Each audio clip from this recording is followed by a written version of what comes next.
You need to understand what is happening right now, today, May 5th, 2026, because the strategy that President Trump has pursued toward Iran for the past 3 months is not simply failing to achieve its objectives. It is producing outcomes that are precisely opposite to what was intended, and the next 48 hours will determine whether this policy disaster can be contained through diplomatic reversal, or whether it escalates into the military confrontation that every rational analyst has been warning against since January. I am looking at intelligence assessments from multiple allied governments, leaked portions of National Security Council deliberations, and real-time reporting from the region compiled over the last 96 hours. What they collectively show is that Trump's maximum pressure campaign, 2.0, has strengthened hardliners in Tehran, pushed Iran closer to Russia and China, accelerated Iran's nuclear program beyond previous red lines, and created conditions in the Strait of Hormuz that now threaten global energy security. Every single stated objective of the policy has moved further from achievement, and the costs are compounding daily.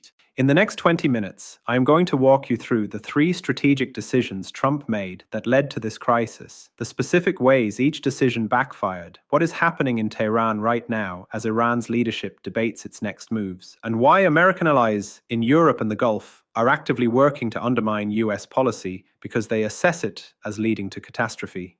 This is Daily Brief. Subscribe now, because what we are covering is being discussed at the highest levels of government in Washington, Brussels, and Middle Eastern capitals, and the decisions being made will shape the next decade.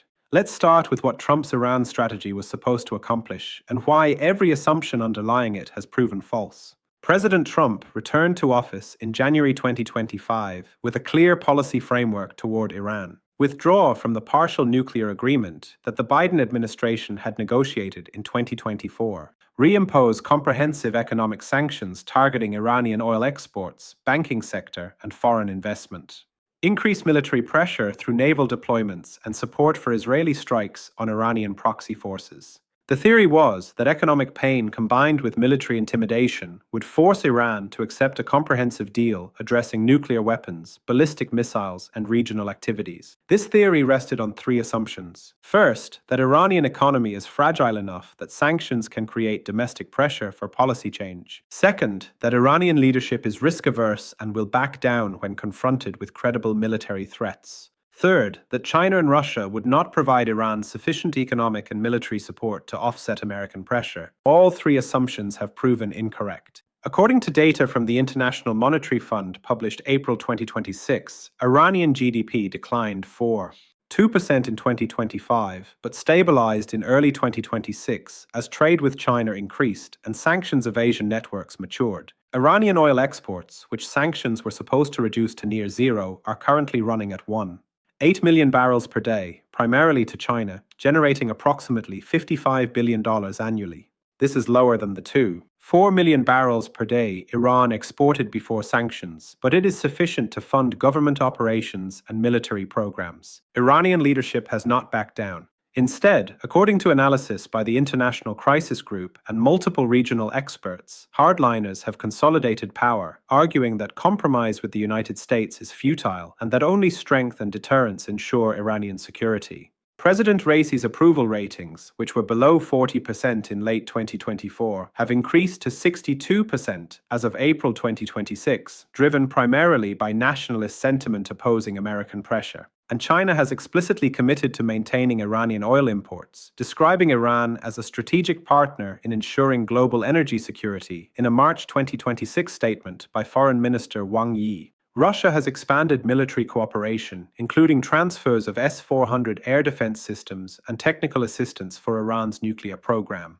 Subscribe if you are watching this and recognizing that policies designed in Washington often produce results that contradict their stated intentions when they encounter realities on the ground. Now let me tell you exactly where Trump's strategy went wrong. Announcement number 1. The decision to withdraw from the 2024 nuclear agreement and demand renegotiation.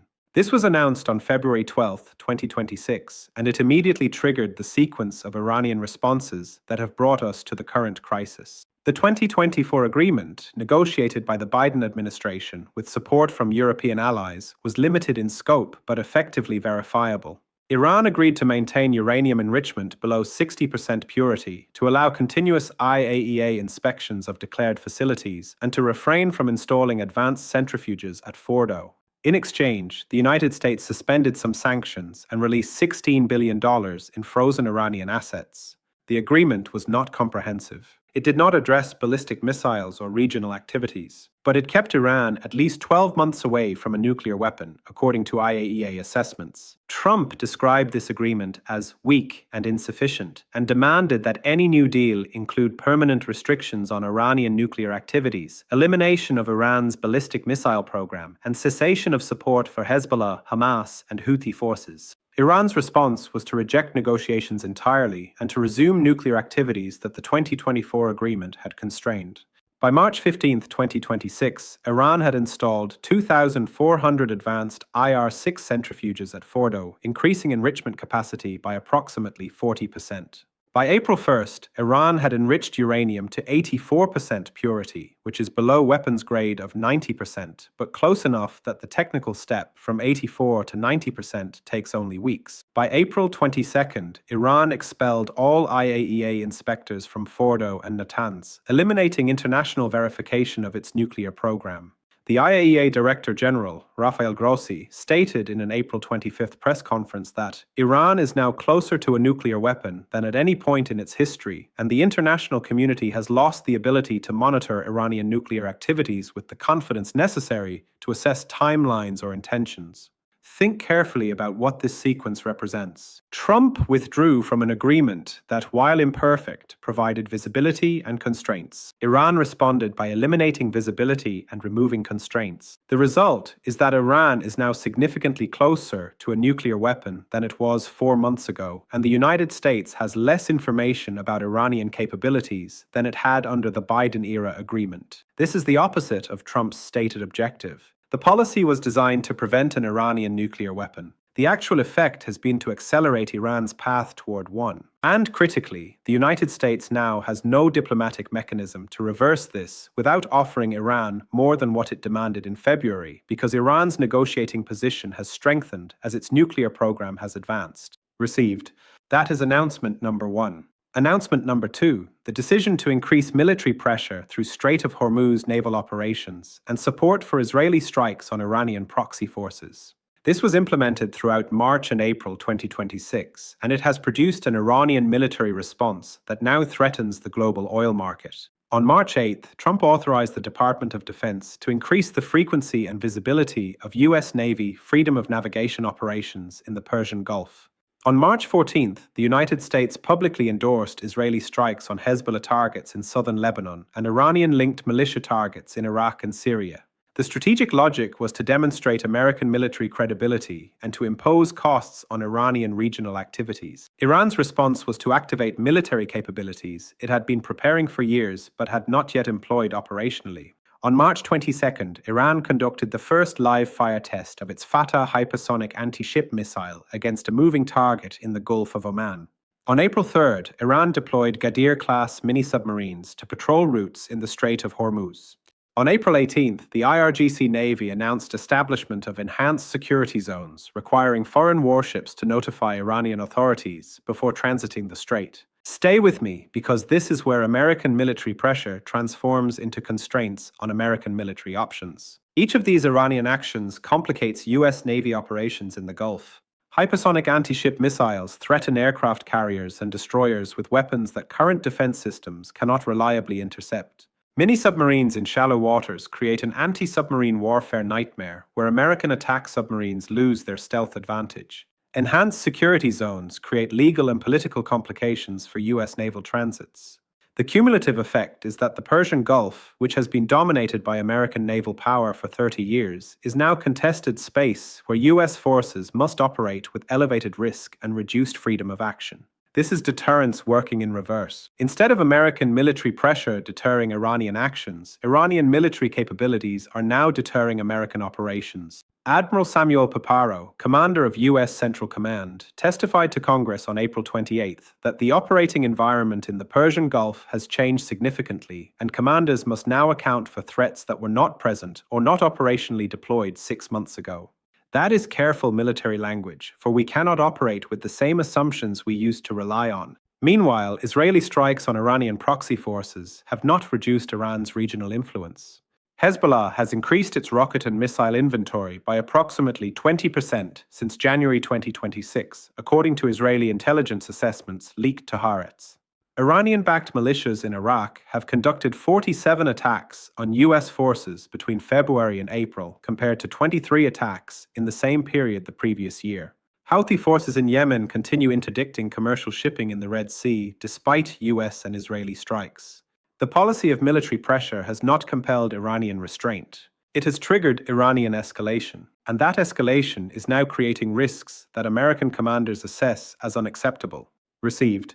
That is announcement number 2. Announcement number 3, and this is the element that demonstrates the complete failure of Trump's approach. European allies, Gulf Arab states, and even Israel are now working to establish diplomatic channels with Iran that exclude or circumvent the United States because they assess American policy as counterproductive and dangerous. On April 20th, France, Germany, and the United Kingdom announced a joint diplomatic initiative to engage Iran on nuclear issues and regional security.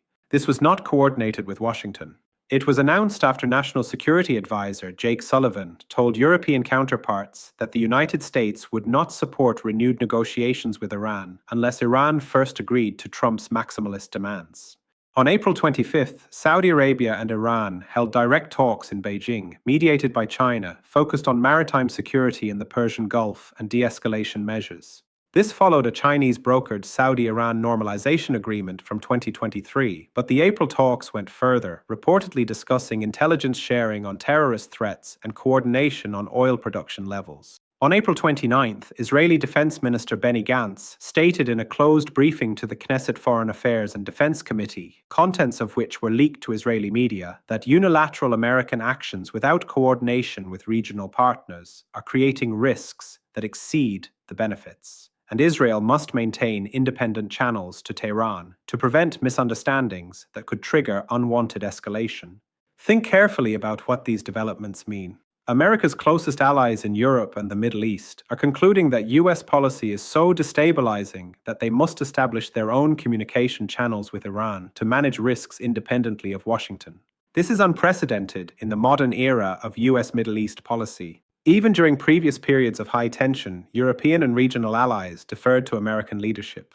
That deference has broken down because Trump's approach has lost credibility. China is now the primary diplomatic broker in the region, not the United States. Beijing mediated the Saudi-Iran agreement. Beijing is hosting ongoing talks between Gulf states and Iran. Beijing is positioning itself as the reliable partner for stability, while portraying the United States as the source of instability. This is a complete reversal of roles, and it represents a strategic defeat for American influence that will persist long after the current crisis is resolved. The economic implications are already visible. On April 30th, the European Union announced that it would not comply with renewed U.S. secondary sanctions on Iranian oil exports, describing them as counterproductive to regional stability and inconsistent with European energy security interests.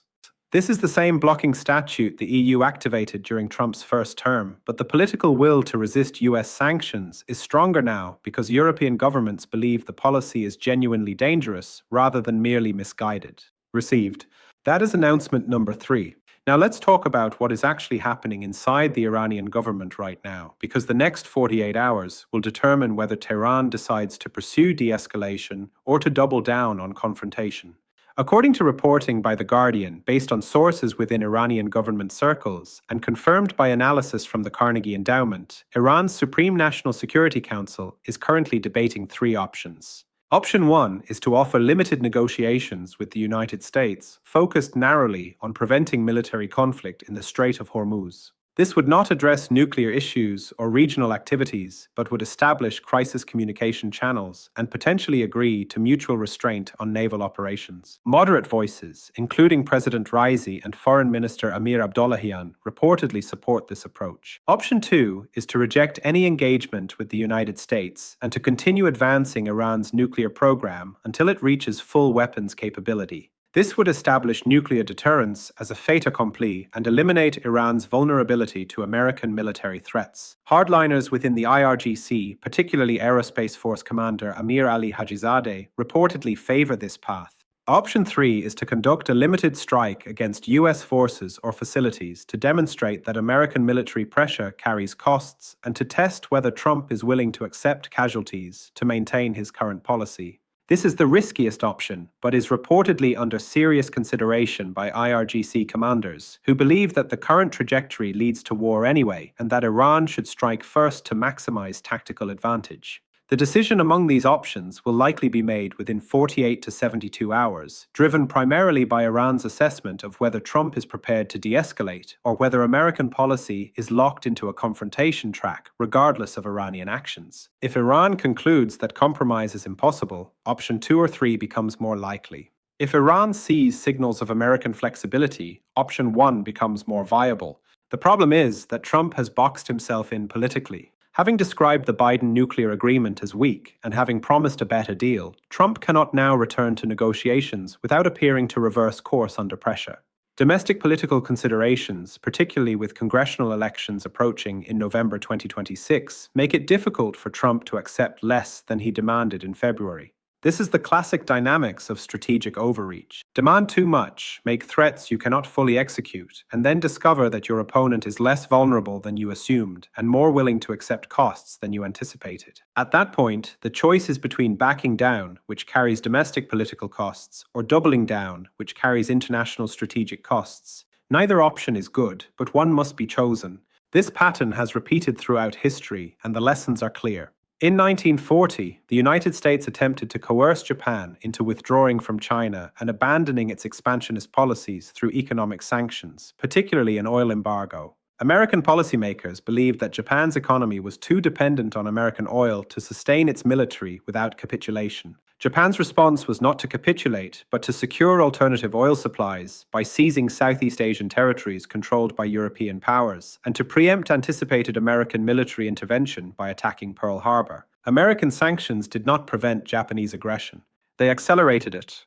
The parallel is uncomfortable. Trump's sanctions and military pressure were designed to prevent Iranian nuclear weapons and regional expansion. But if Iran concludes that it cannot coexist with a hostile United States without nuclear deterrence, sanctions may accelerate Iranian weapons development rather than preventing it. And if Iran decides that American military threats are credible and imminent, Iranian incentives shift towards striking first rather than waiting to be struck. I am not predicting that Iran will attack the United States. I am pointing out that the strategic logic that led Japan to Pearl Harbor can emerge in other contexts when coercive policies eliminate adversary options other than escalation.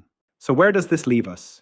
Let me outline 3 paths forward. Path 1, diplomatic off-ramp. Trump authorizes back-channel communications with Iran, potentially through Swiss or Omani intermediaries, to explore limited agreements that address immediate crisis risks without requiring comprehensive policy reversal. Iran responds positively, and both sides implement mutual restraint measures. The nuclear issue remains unresolved, but war is avoided.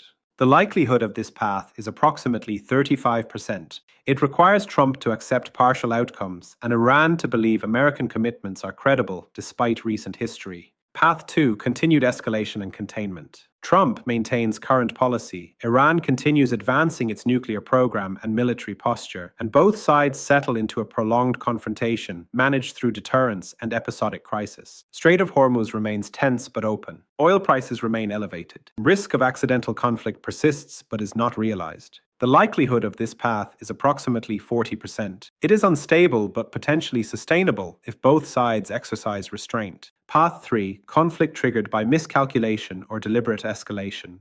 Either Iran conducts a limited strike to test American resolve, or the United States conducts strikes on Iranian nuclear facilities, believing that Iran is weeks away from a weapon, or an accidental incident in the Strait triggers shooting that neither side intended, but both sides feel compelled to respond to. In this scenario, the region enters sustained conflict with catastrophic economic and humanitarian consequences. The likelihood of this path is approximately 25%. It is not the most probable outcome, but it is probable enough that military forces on both sides are preparing for it. I think the next 48 hours will determine which path we are on. If Trump signals flexibility, path 1 becomes more likely. If he doubles down on maximalist demands, path 2 or 3 becomes inevitable. The decisions being made right now in the Oval Office and in Tehran will echo for years. Here are the questions I want you to consider. First, can Trump reverse course on Iran policy without unacceptable political costs? Second, does Iran believe that negotiations with Trump would produce outcomes Iran can accept? Third, what would a limited agreement look like that both sides could live with? Tell me in the comments whether you think Trump will de-escalate or whether this policy is locked in regardless of consequences. Tell me what you think Iran's Supreme National Security Council will decide. We will continue tracking developments as they unfold. That is what Daily Brief does every day. Subscribe now. Share this analysis with anyone trying to understand how strategic errors compound into crises. Turn on notifications and we will see you in the next update.